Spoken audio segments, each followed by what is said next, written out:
So welcome to this week's Market Wrap. We are back in Philly. It was a great weekend of watching football with my boys. Unfortunately, they're heading back to school, which probably means I'm watching the Super Bowl alone. It's going to be very sad. So we got three very cool watches in this week. The first one is an Audemars Royal Oak Tourbillon.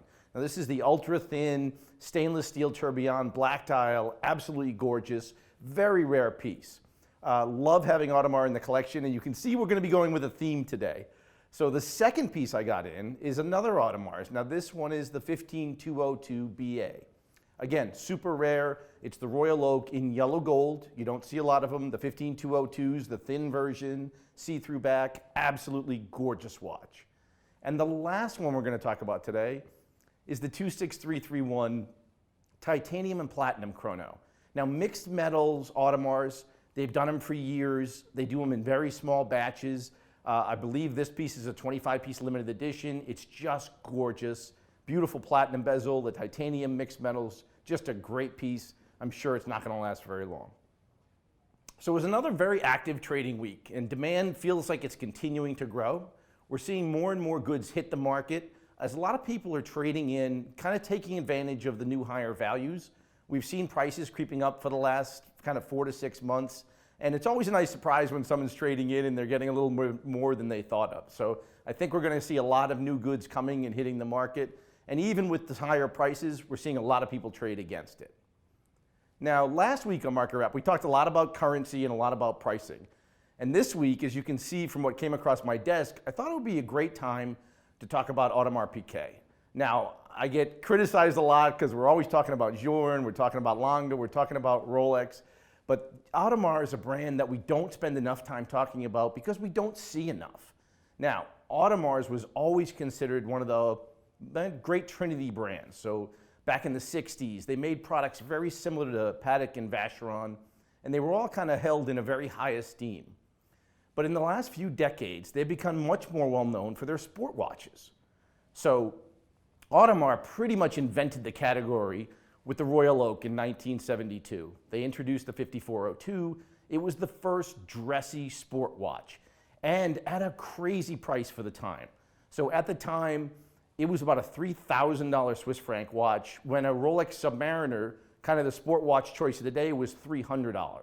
So it came out, it was 10 times as more expensive than a Rolex, kind of a mix between a dressy watch and a sport watch.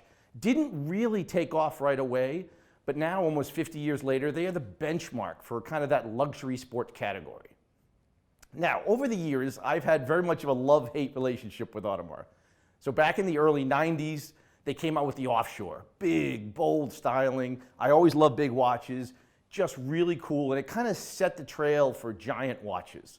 I love the navies, the safaris, and then all the crazy variations. And that's what AP became known for. So gone were the classic super high-end movements. Each year was just another limited edition and a new color. The brand was loud, a little obnoxious. Many in the business, including myself, felt the clientele became kind of the same. The brand became known for its limited editions and became a victim of its own success. It was so well known for these big limited edition watches that it really became kind of that bar watch and not a gentleman's watch.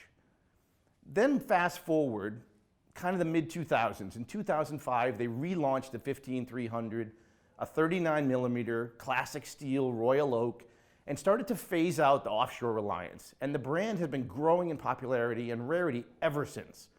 AP Royal Oaks are now the ultimate position as arguably the best dressed sport watches in the market. They added complications, specialty materials. It's fueled the demand. And now the really collectible APs have turned into some of the fastest turning watches we get in WatchBox. I guarantee you the 3 pieces we brought in this week will be gone very quickly. Now, while the market is definitely strong, I think it's going to get even stronger because 2022, obviously next year, will mark the 50th anniversary of the Royal Oak. I expect we will not see much in the way of new introductions for 2021, but watch out for 2022. Audemars has been building up to this for a number of years. They're going to roll out some spectacular Royal Oaks. I think this next year might be kind of that window where you can still pick up some of the great Royal Oaks before the market gets crazy with the 50th anniversary. So the last thing we're going to talk about is what we're buying. Specifically looking for Explorer 2s, now the early generation white dials. Always been a favorite of mine. We usually have 10, 15, 20 pieces in the drawer. I went to the drawer the other day, we had one. That's become a great value buy in Rolex. Love the white dial, always looking to pick those up.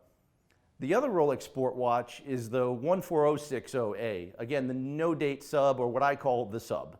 It's just an awesome piece. The previous generation has skyrocketed in demand. Super hard to find those in great condition. And the last thing I'm really looking for is longer double splits. Now, we've always talked about the datagraphs.